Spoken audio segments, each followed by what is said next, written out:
Good afternoon. Good afternoon, everyone, and welcome to Ask Conti. We are delighted to have you join us today, and we have a very special and necessary guest today, Cabby Brooks. Cabby, do you want to introduce yourself and tell everyone what you do? Hi, my name is Cabby Brooks. I am a marriage and couples mental health therapist. Uh, I practice in the state of Florida. I'm the owner of Empowered to Prosper Therapy Services. All right. Well, thank you for joining us today. We want to talk about how, when you are going through a divorce or a family law issue, we want to talk about how therapy can help you through the process and not only help you, but help your children. So we're excited that you tuned in and that you are listening because this is something that I wish more people knew about, that more people felt comfortable of getting the help that you need. Everyone sees a therapist at some point in time. Right. Therapy is a great tool. And so in family law cases, we encounter a lot of clients that want us to be their therapist as well as their attorney. And Mm, so we're trained with how to help you navigate through your legal issue, but we're not trained on how to help you cope with the different changes that you may experience in your life and the different emotions. So, Cabby, let's talk with that or okay. talk about that. What tips do you have for someone who is grieving the loss of a partner they thought was going to be their long term? So whether it's where they're not married and they're dealing with a custody issue, or if they are married, and then it seems like the how do you cope with the emotional part of a divorce or a separation? Well, I would say first off, like you said in the beginning, go to therapy. Like your attorney, like you said, you can help navigate the legal aspects of it, but you don't really, have the time devoted to help with the emotional parts of it. And I think that's just it, just understanding that losing a relationship or losing your marriage, losing your life as you know it, losing how your household runs, that's all a part of grief. And with grief, there are different stages. So if you're not equipped to, go through those things alone, to coach yourself through when you're stuck in that denial stage, then, and most people are not. So you need to go to therapy so that your therapist can help you process those emotions and understand that, hey, we have to move out of this, denial and blaming stage, or you will be emotionally stagnant. You can't get past that. You can't get past blaming your ex for things that happened in the relationship in your home when that's not happening anymore. So it kind of makes you very stagnant without someone there to help with that emotional piece of moving forward, healing, but also moving forward. Okay, so that's a good point. So what Hmm. we see a lot are that people, they come to us and they're not working with a therapist at all, and so they end up spending way more money with us because we bill hourly. So I'm going to assume that your hourly rate is less than our hourly rate. Okay. Absolutely. And so when we're trying to get them to make decisions or we're trying to strategize, they're so caught up in the emotions and Yeah. what they did to them and how they hurt them that Yeah. sometimes they can't see that, yes, this person was a horrible spouse to me. This Yeah. person was a horrible partner for me. But this person is not a horrible mom, is not a horrible dad. And so sometimes those emotions and those feelings interfere with trying to figure out what's going to be in the best interest of your child or your children. And I, So, like, what tips do you have when someone's trying to, or talk to me about, like, when someone's trying to work through their anger and work through their pain, but yet still allow the other parent access to be a good parent in that child's life? what I wish a lot of couples would do, and I know this is in a perfect world, right? When things Right. are beginning to go bad, get therapy then, because then you can kind of help each other understand what's going to work for that process. Some people are very, very understanding in terms of, okay, we have to split now. What does that look like? I don't want to see you and your ex together. At least give me like 6 months to a year. Those are the conversations that you can kind of have with one another if you do the therapy before things get, high conflict and you all can't even be in the same room without, tearing each other apart, regardless of who's in the room.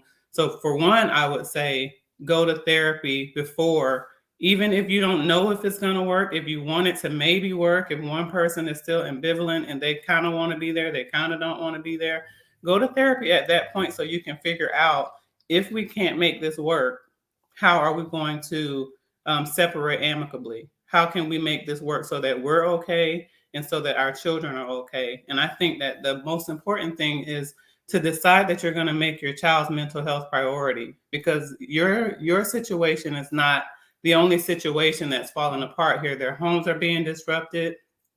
Life as they know it is pretty much over. And then also know that sometimes co-parenting doesn't work. It's a beautiful thing when it can work. It's so beautiful when they're together at every step of the way.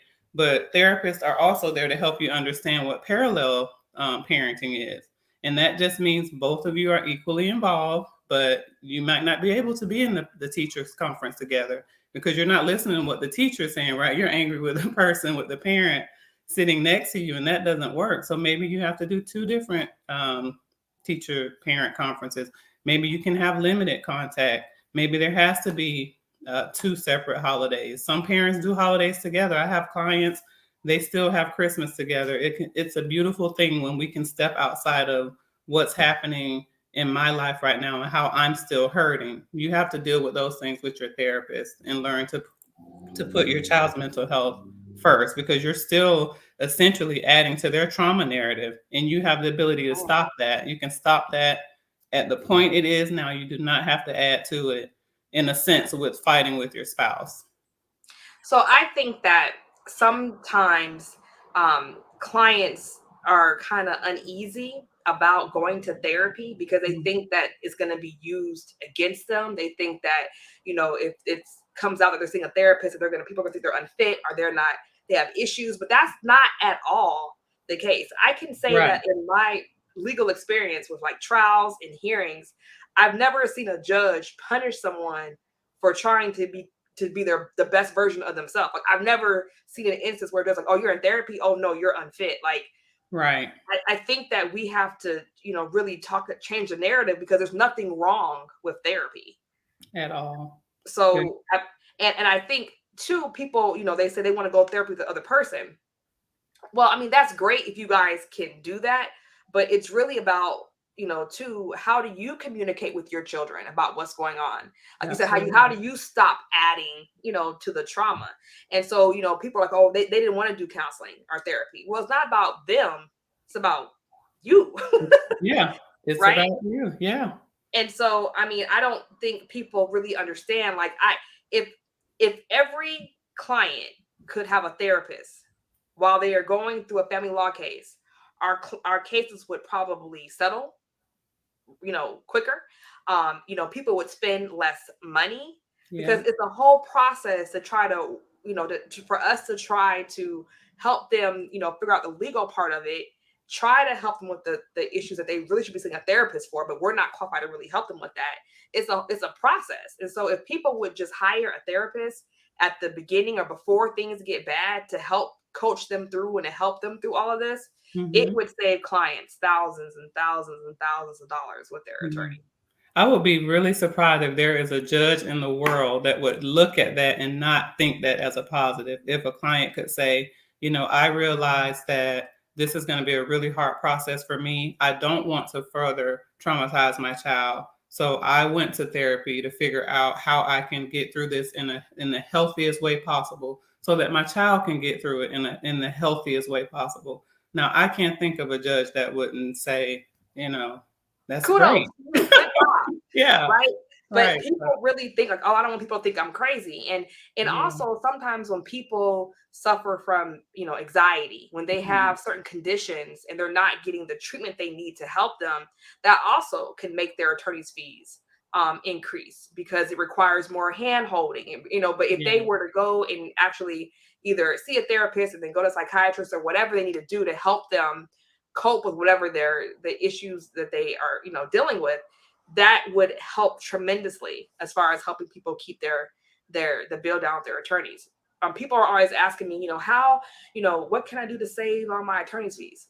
work with a therapist. Yeah. Like that's And use your attorney for what you're actually there to be used for, and not calling when your spouse has called and you're upset and he called and he's not supposed to call. Like, go to therapy so that you can learn some emotional reactivity. Like, you can't so talk control about what that. So hold on, Cabby, you're dropping gems on oh, us today. So hold on, let's talk about some of these gems. So yes. so can you explain the difference between co-parenting and parallel parenting? Absolutely. So co-parenting is when the only thing that has changed is the fact that we're not in the home together. We're still going to basketball games together, or at least showing up. We don't have to sit together, but understanding that our child has a basketball game. They like for us to be a united front. They're used to us being together at these games, or at least both being in the building. Let's decide that we're still both going to be there, so that doesn't have to change for our child. When a parent conference comes along, we're not withholding information and blaming the spouse that, well, if the teacher knew your number, you talked to the teacher more, she'd have your number to call. So it's not my responsibility to share that with you. In co-parenting, both people have decided, yes, we're going to share information along the way. If I get some information pertaining to our child when they're with me during the week, I'm going to relay that information to you. Sharing in insurance bills, braces, if the child wanted to be an activity, deciding that that's going to be a conversation, and then we're going to share in that responsibility. So that's co-parenting. Like, we're there, the child see us still acting together as a unit, even though we're not one. Parallel parenting is kind of, we've decided to be cordial, and maybe not. Sometimes it's pretty much for high conflict couples.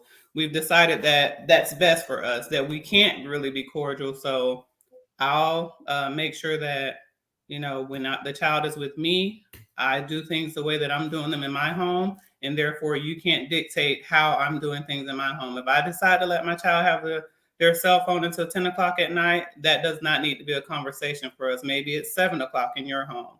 So basically, we're doing things separately on our own terms. There's limited contact. And that's basically the difference.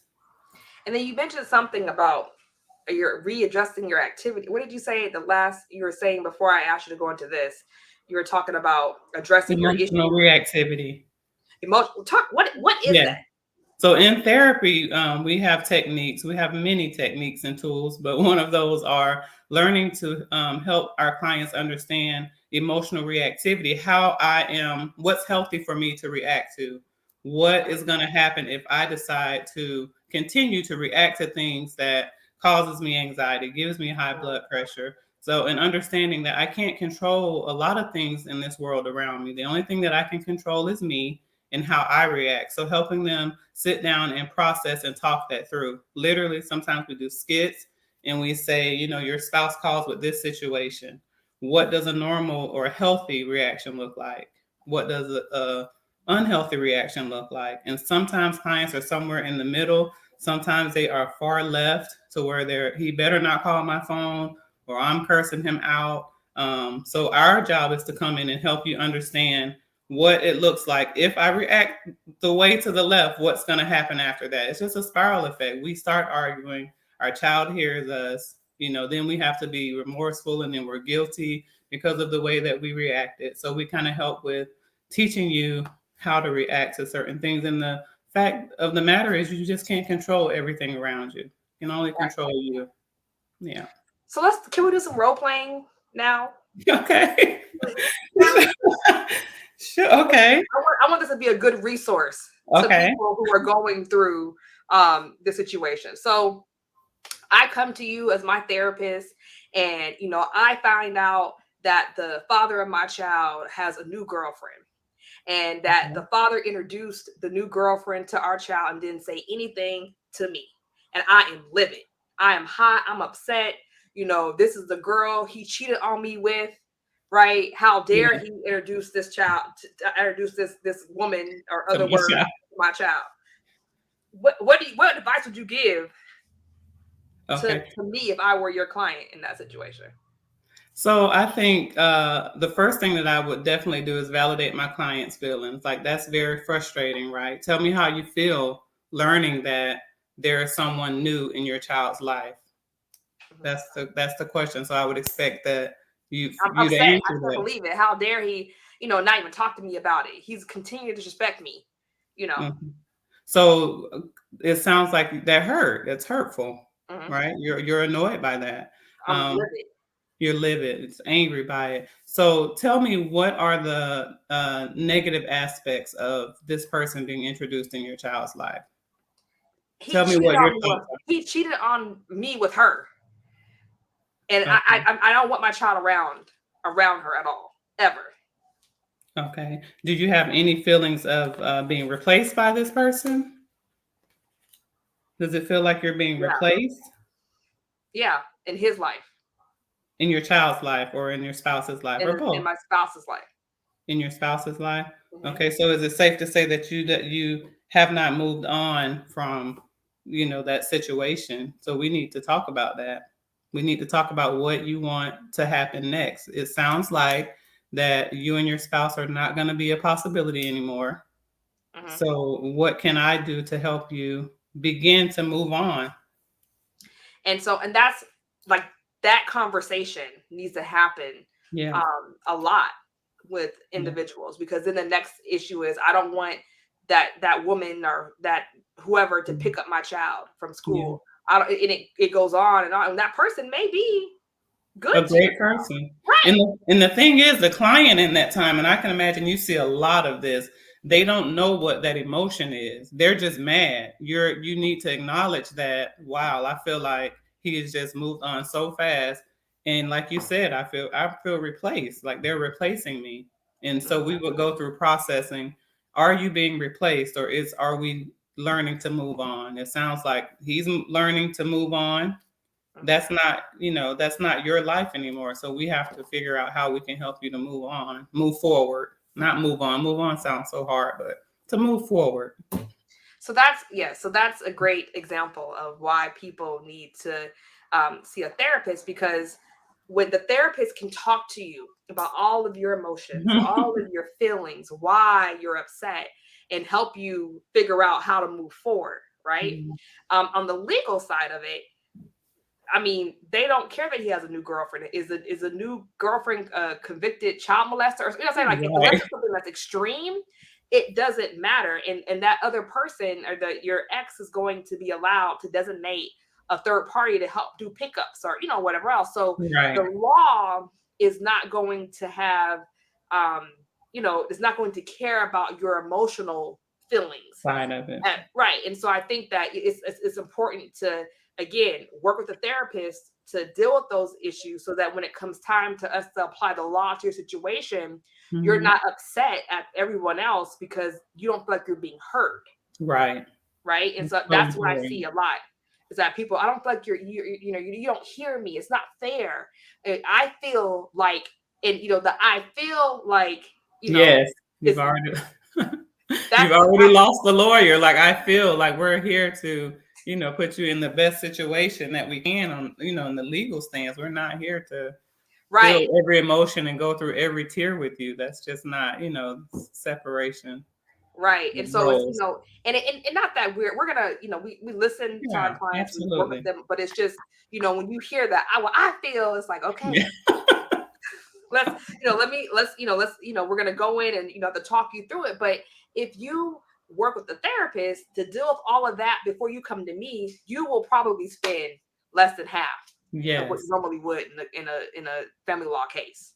I can imagine. And our fees are definitely, minimal when you compare them to legal fees. So, So how often do you think, like, so someone just found out that, whether it's a co-parenting, or whether they're trying to figure out how to, raise their child or their children in two separate mhm. homes. So whether it's a divorce or it's not a divorce, like, how often should someone, go to therapy initially, like when it first happens? Like, is it good to go once a week? Should they go more than once if they can? Like, what do you suggest for people initially? I think every situation is different. In high conflict cases, I definitely feel like they should be there every week. And sometimes, I have a coaching package where I can check in with you, midweek just to talk through how some things may have transpired and what needs to happen next. But definitely, I think consistency is key with therapy, because oftentimes people come and then they're like, well, I went once or twice and that didn't really help me. Well, we're trying to heal from maybe a 25-year marriage. So coming once or twice is definitely not ideal. I think that you need to devote at least 2 to 3 months consistently when you're first starting out in therapy, so that you can learn what you don't know yet. There's so much to learn about yourself, especially on the other side of a divorce, because some couples have just thrown themselves into their spouses. They don't know what life is supposed to be after the divorce. They don't know what they like anymore. They don't know how to be on their own. And so it takes time, at least 3 months, 2 to 3 months consistently for a week. Sometimes we can stretch it out to every other week if you're consistent with that. And I think people don't realize that therapy really helps you kind of with, gives you tools to deal with people, right? I mean, so if you're getting a divorce or if you're splitting from the other child's parent, you're going to have to communicate with this person in some way, right? Until the child reaches the age of majority. So, going to a therapist to help you figure out, okay, how to effectively communicate with the other person, how to react, what you can control and how to react, right?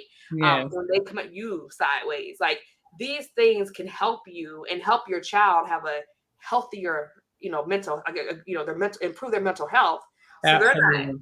they're not, basically repeating and, being traumatized by this more than what they already are.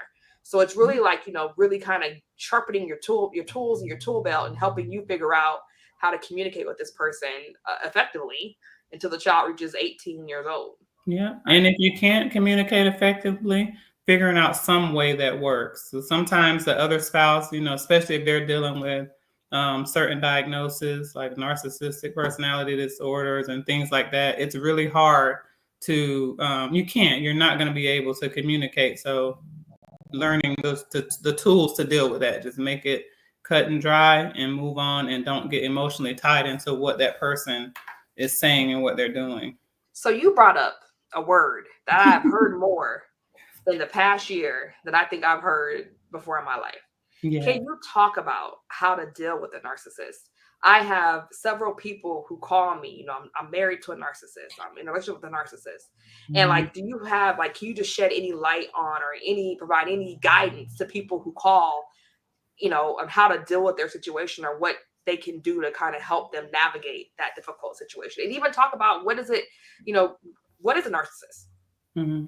So the important thing, I think, when you're dealing with a narcissist, the most important thing, if you can remember this, you really don't need to know a whole bunch of other things about a narcissist. They thrive off of control. So the moment that they can get you to veer off of whatever you called about, showing any other type of emotion than you initially called. So we start out a conversation and we're just talking calmly. Hey, I need you to pick Timmy up from football today. Remember, it's your day. And then that narcissistic partner starts to talk about something else. And the minute you get elevated, like they've literally won. Their goal is to control some portion of you, because they feel like if they could control you still, then they still have that control over you. So the important thing is to call, be direct, don't veer off of what it is that you are calling about, and discontinue the call. If you call in and you really need to communicate, hey, I'm in Atlanta and the school just called. I'm not going to make it back in time. I need you to pick him up. And they start with, well, this always happens. You're never where you're supposed to be. I need you to pick him up. I'll also call my mom as a backup because it doesn't sound like you might be able to make it. Just calling to let you know, I need you to pick him up. I'm not going to make it. Disconnect the call. But the moment you start going back and forth, it's just a losing battle. So it's just Like a gym. I mean, because I have people who call me. I've heard it. People say it. He's a narcissist. She's a narcissist. I've heard it said so many times recently. I think that's going to be really helpful. Like, don't engage. Don't engage, and do not engage at all. A narcissist, there's no accountability there. The need to control, usually that comes from some aspect of trauma in their life that has gone undiagnosed, untreated. And so that need to control others and their situations and their surroundings. is basically what that disorder is. Okay. Yeah. So, do you have any other gems to drop on us, Kat? Because you're dropping a lot of gems I with wrote us some today. notes so that I didn't forget anything, but I think we covered a whole lot. I think that people need to understand that um, therapy is a space where, especially in family law cases, where you can come to hash out your grief. Anytime you lose something, a job, a spouse, your home as you know it, you're going through grief. It's also a great space for couples to sit down and hash out a financial plan. Because a lot of times they're forced into bankruptcy because they can't sit down and figure out, now that we're separate, things have to be taken care of separately. And then someone's prideful and don't want to pay for this and I'm not paying for that. So it's a great space to sit down and figure out if we can save our financial picture because we're splitting. So that's the only other thing I had here. Oh, no, this has been very, very helpful. Yeah. I think that we need to have you on maybe in a couple of weeks. Can have you come back on and we can talk some more and maybe give some more advice and tips to everyone. But if you want to reach Gabby, so do you do any virtual? Like, how do you? Is it just in person? Do you do virtual? Can you talk Both. about that? Yeah, so I do virtual and in-person sessions in the state of Florida. So my license only covers me in the state of Florida. I have people oftentimes reach out from different states, but this is where I can practice. I'm in Melbourne for those of you that like in person. A lot of people like that feel of just having their space. That's their day. We're face to face. I'm located in Melbourne off of O'Galley Boulevard. And my virtual sessions are on a portal similar to this where we'll connect virtually for sessions. All right. And can you give your contact information now? So if you want to reach Gabby, she's great. But if you want to give information, we have it at the bottom of the screen. Mm-hmm. Yep, my contact information, my phone number is 321-328-0422. I do offer free consultations. So if you want to call for me to get a feel of you, for you to get a feel of me, and if I can help with your situations, definitely give me a call. On Instagram, I am at Grenita_Brooks. And on Facebook, I'm at Empowered Prosper is my Facebook handle for my business. Well, thank you so much for taking time to join us. And I'm sure this information will be helpful to many people who review this. And it will, help them cope and figure out a better way to go through the process and hopefully to get a therapist. Yes. Okay. I'm telling you, if you want to save money on your family law case, hire a therapist to help you help us. Absolutely. To help you get you to your place of peace quickly. Right. And so I think that, that's important. I'm Conti Moore with Conti Moore Law. You can reach us at 407-831-0203. You can also find us on Facebook and on Instagram and on YouTube at Conti Moore Law.